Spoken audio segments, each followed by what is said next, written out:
This is a video on the top 7 things I like about the GoPro. I've had it for over a month, so I feel that I have somewhat of an experienced review. It's not someone that's just had the product for like 1 minute and then did a review on it. I think that it takes longer than that if you really want to go through all the video on your own and see the image quality and all the things that it has to offer. Also, if you look on the, let's see, where do I want to put this image? I'll put it on the left here to cover this house that they're rebuilding. On the menu settings, it actually gives you the ability to modify many of the settings, such as a professional camera, which is kind of cool. So if you look at that screenshot that I took of my phone, those are the things that it lets you do. So it has a lot more settings than you think.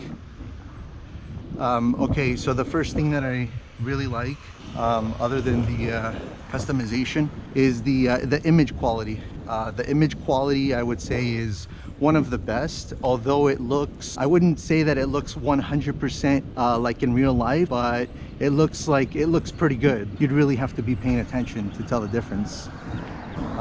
So that I would say is the first thing, is the image quality. The second thing is the stabilization. As you can see, when I move my head and I jump up and down like this, I mean, it looks pretty good. I think, remember, this is a video on the things that I like. I hope to make a second video on the things that I don't like about it. So the image stabilization, and so which is good if you see my other videos. It's good for running. I've used it in bicycle riding. What else did I use it on? I think that's it. But I plan to, like, eventually, if I'm ever able to try it on a motorcycle, or I've been thinking about driving my own personal car, so you guys can see like a point of view and how it looks with the new settings. So image stabilization. The third thing that I really like is the ability to connect to the app. The phone, the GoPro app, is actually really good. It's improved a lot. In the beginning, it wasn't like this. It was very glitchy. The camera wouldn't connect, but now it's whatever update was done, I think, resolved all that. It's kind of nice. I was a little bit disappointed in the beginning when the stabilization or all the other settings that I was looking forward to weren't working correctly, but now I would say they are. And well, anyways, this isn't about the things that I guess it is a thing that I do like. So the ability to connect to a phone app, I think, is incredible, because I can make sure to see if what I am recording is in fact recording. So ability to connect to the phone app.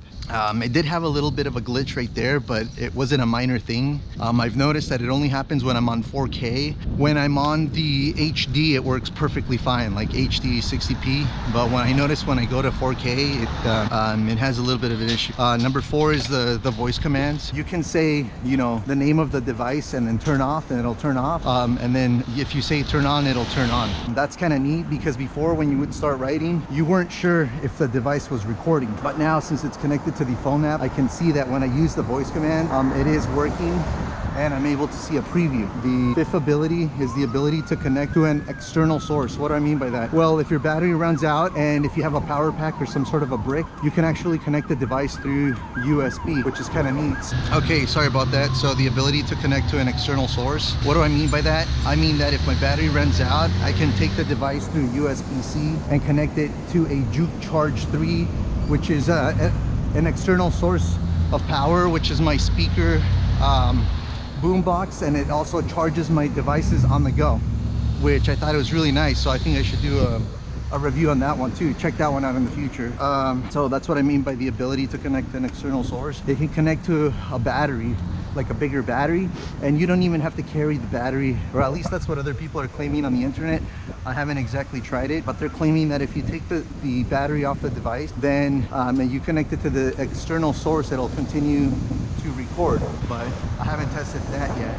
Number 6 is the ability to expand. So what I mean by that, I mean both memory. You can expand the memory, and you can expand the memory, and you can expand its energy source.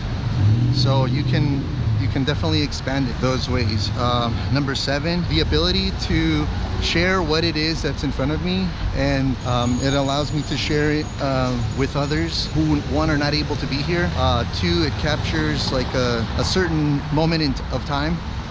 Okay, and the final question is, should you buy a GoPro? Yes.